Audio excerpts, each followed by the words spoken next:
Soviet संघ के विघटन के कोई 3 कारण लिखिए। तो प्यारे लाल लालियो 13 तारीख का आपका राजनीति शास्त्र लेकर आ गया हूँ। और यूट्यूब में क्लिक पीट करने के लिए डाल दिए जाते हैं कि ये वायरल पेपर है, ये है, वो है, लेकिन ऐसा नहीं है, कुछ भी वायरल पेपर नहीं होता, लेकिन संभावित पेपर मिल जाते हैं। बहुत अच्छे अच्छे लोग वीडियो डालते हैं और संभावित पेपर मिल जाते हैं आपको, तो ये भी उसी में से एक है, संभावित पेपर है। जो बच्चे रिवीजन करने के लिए देख रहे हैं वो भी देखें, और जो बच्चे बिल्कुल भी नहीं पढ़े वो भी देखें, क्योंकि ये पेपर्स जो हैं तो लगभग आप पास हो जाओगे, ये हम लोग गारंटी ले सकते हैं। बस इतना ही कह सकते हैं, 100% कोई भी नहीं यूट्यूबर्स नहीं बोल सकता कि आ सकते हैं। तो चलिए हम प्रश्न उत्तर को एक्सप्लेन करना शुरू करते हैं। बाकी इसको हम बाद में आपको विकल्प वगैरह और खाली स्थान और सही जोड़ियाँ हैं वो हम आपको समझा देंगे, डोंट वरी। तो पहले हम प्रश्न की ओर बढ़ लेते हैं, प्रश्न की ओर जंप कर लेते हैं, क्योंकि प्रश्न जानना बहुत जरूरी है। प्रश्न में ज़्यादा नंबर मिलते हैं हमको, और ये टिक वाली चीज़ें हम लास्ट में आपको बता देंगे। देखिए, एक वाक्य में उत्तर दीजिए। प्रश्न 3 में आ जाता है, सोवियत संघ विघटन के बाद विश्व की राजनीति हो गई थी। ठीक है, बहुत सरल है, इसको कोई भी बता सकता है, लेकिन डोंट वरी, हम लास्ट में आपको एक्सप्लेन कर देंगे।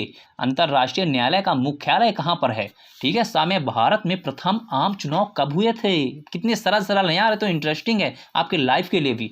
तो दा पे आ जाते हैं, जय जवान जय किसान का नारा किसने दिया था, किसके द्वारा दिया गया था? भारत के 4 पड़ोसी देशों के नाम लिखिए। तो बोले जय महाकाल, उज्जैन के भोले बाबा के नाम से।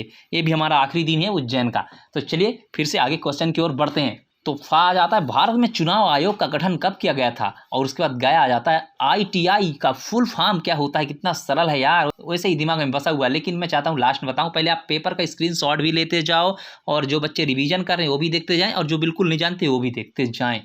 ठीक है, और इंग्लिश मीडियम के बच्चे भी देखते जाएं, दोनों हिंदी और इंग्लिश माध्यम दोनों के लिए मैं पेपर बना रहा हूं। ठीक है, तो चलिए आगे बढ़ते हैं आपके लिए इंटरेस्टिंग क्वेश्चन लेकर। तो सत्य असत्य आ जाता है, ये तो आपको हर पेपर में देखने को मिलेगा, तो हम सत्य असत्य को बाद में एक्सप्लेन करते हैं। पहले हम बड़े बड़े क्वेश्चन की ओर चलते हैं। ठीक है, इसमें 6 नंबर मिलने हैं, और बड़े बड़े क्वेश्चन में आपको एक में ही 4, एक में ही 5, एक में 6 ऐसा नंबर मिलता है। तो इसलिए जल्दी जल्दी एक्सप्लेन बड़े क्वेश्चन को कर देता हूँ। इंग्लिश मीडियम वाले भी ध्यान देना। तो शीत युद्ध पूर्णतः कब समाप्त माना जाता है? ये भी बहुत सरल है, और इसका मैंने बहुत अच्छे से नोट्स इन बच्चों ने बनाया है, तो वो भी अपलोड कर देंगे इसमें, तो आप देख लीजिएगा, जल्द अभी आज ही अपलोड हो जाएंगे। शीत युद्ध किसे कहते हैं? अथवा में है। और 7वें में हम बढ़ते हैं, 2 ध्रुवीय विश्व से क्या अभिप्राय है तथा तनाव शैथिल्य का क्या अभिप्राय है? बच्चों स्क्रीनशॉट भी लेते जाओ, परीक्षा के लिहाज से बहुत ही महत्वपूर्ण क्वेश्चंस हैं। आपको ये नहीं कहूँगा 100% आएंगे, लेकिन आप गारंटी के साथ पास हो जाएंगे, और जो बच्चे रिवीजन कर रहे हैं उनका भी मनोबल बढ़ेगा और वो भी रिवीजन कर पाएंगे। ठीक है, प्रश्न 8 पे बढ़ते हैं, हेगमानी शब्द की जड़ें कहाँ से प्राप्त हुई हैं? अथवा नोटों का पूरा नाम क्या है? ठीक है, और प्रश्न 9 पे आते हैं, शिमला समझौता कब हुआ था? अथवा सार्क के सदस्य देशों के नाम लिखिए। बहुत ही सरल है, ये तो बच्चे जो भी कॉम्पिटेटिव एग्जाम की भी तैयारी करते हैं वो भी इसको पढ़ लें, उनको भी मजा आएगा। ठीक है, प्रश्न 10 की ओर बढ़ते हैं, निशस्त्रीकरण के क्या आशय हैं? अथवा सुरक्षा से क्या आशय हैं? इसके बाद बढ़ते हैं, वैश्वीकरण से क्या आशय है? और इसके बाद हम बढ़ते हैं, अथवा सारणी किसे कहते हैं? और इसके बाद 12वें में है, लोक शासन किसे कहते हैं? अथवा भारत के प्रथम चुनाव आयुक्त कौन थे? कितने सरल क्वेश्चन है यार। दल बदल से क्या आशय है? अथवा प्रवी पर्स क्या है? कितने सरल क्वेश्चन है यार, इसको तो आप लोग आंख मूंद कर ही लिख दोगे तो नंबर मिल जाएंगे। इसमें आप, मैं गारंटी लेता हूँ, आप राजनीति में फेल होगे ही नहीं, डोंट वरी। ठीक है, प्रश्न 14 की ओर पढ़ते हैं, ताड़ी विरोध आंदोलन कब और कहाँ हुआ था? ठीक है, अथवा NFF का पूरा नाम क्या है?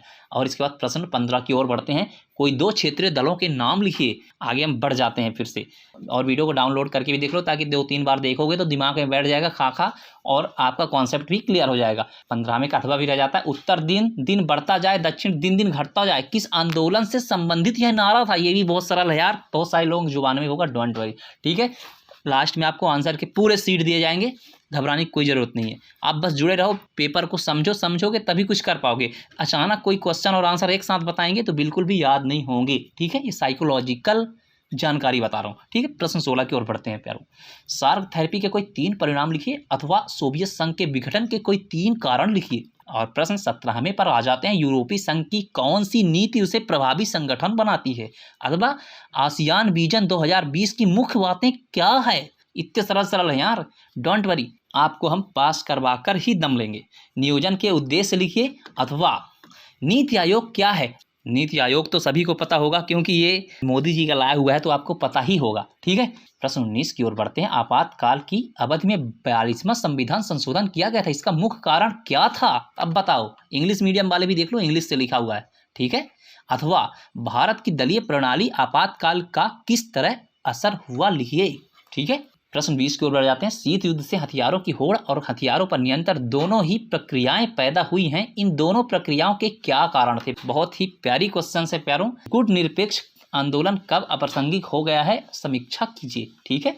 प्रश्न 21 की ओर बढ़ते हैं। एमनेस्टी इंटरनेशनल संगठन की कार्यपद्धति को समझाइए, अथवा संयुक्त राष्ट्र संघ के प्रमुख अंगों के नाम लिखकर बताइए कि आपकी दृष्टि से सबसे महत्वपूर्ण अंग कौन सा है और क्यों। ठीक है। इसके बाद प्रश्न 22 की ओर बढ़ते हैं। पुनर्गठन आयोग के प्रमुख कार्यों एवं दी गई सिफारिशों की व्याख्या कीजिए। इसमें अथवा है एक स्वाधीन राष्ट्र के रूप में भारत को किन किन चुनौतियों का सामना करना पड़ा, लिखिए। और इसी के साथ आपका लास्ट क्वेश्चन आ जाता है 23वां, जिसमें निम्नलिखित पर संक्षिप्त पर टिप्पणी करना है आपको। नंबर 1 भारत की परमाणु नीति, नंबर 2 गुट निरपेक्षा की नीति, अथवा अगर आपसे ये नहीं आता है तो किसी राष्ट्र की राजनीतिक नेतृत्व किस तरह उस राष्ट्र की विदेशी नीति पर असर डालता है, भारत की विदेश नीति का उदाहरण देते हुए समझाइए। कितना सरल था यार। बस आपको नेक्स्ट पार्ट जो डला है यूट्यूब पर उसको देख लो, उसमें सारे आंसर डले हुए हैं, इसके आपके कॉन्सेप्ट क्लियर हो जाएंगे। और छोटू आप वीडियो को अपलोड करिए और बच्चों का नेतृत्व करिए। तो अलविदा बच्चों, धन्यवाद।